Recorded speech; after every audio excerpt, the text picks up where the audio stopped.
Hello. Ah, what a lovely evening it is. Yeah, here it is. This is just a short video that I thought about because living in England and you talk about archery, and I do come across people who, who want to talk about archery quite a lot, and one of the first things that gets said to me in England, and this tends to be in England, is I've got a longbow. Okay. And there's not much to art, and and the look they give you when they tell you got a longbow is you've got to sort of like look at them and sort of go, oh wow, ooh, you've got a longbow. But this video is called An Ode to the Short Bow, and I want to just quickly say thank you to Shad from Shadoversity. The other day when he did this pretty nice, funny video about what's the best medieval weapons to defend a castle with. And he did the longbow, and he said, you can shoot the longbow from the thing, so it's not a bad weapon to shoot with. And I was thinking, well, nah, when he said it, I think it's probably not my weapon of choice to defend a castle with. And then he went into the crossbow and how marvellous the crossbow was. Yes, for defending a castle, the crossbow is great.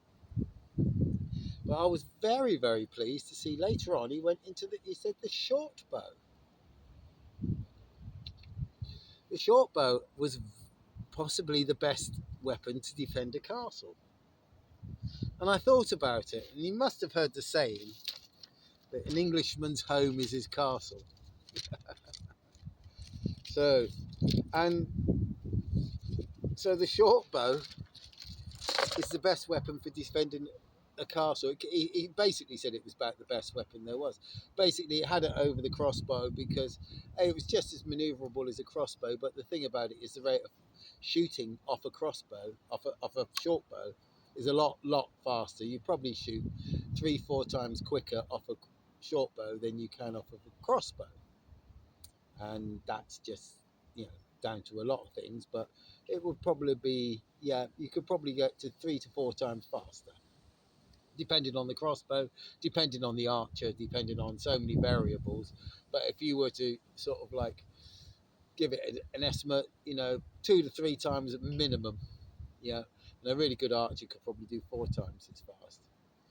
Now, short bows in Britain and England, they're just overlooked all the time because of the history of the longbow.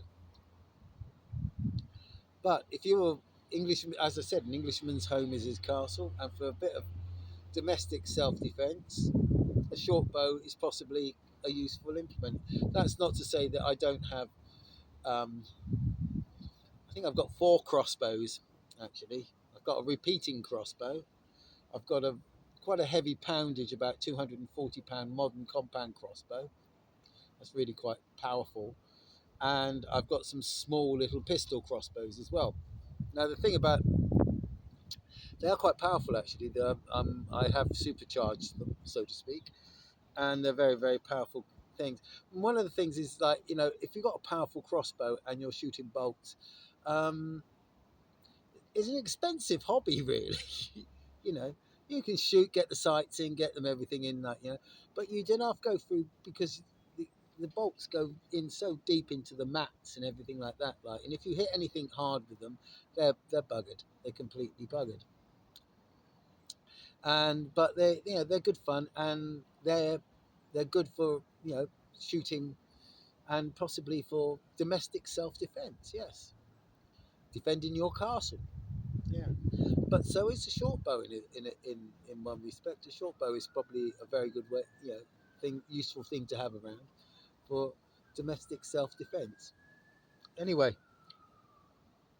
so there are a lot of things. So if you're thinking about getting into archery and everything like that, and the tendency is, I want a longbow, I want a yew or an ash longbow.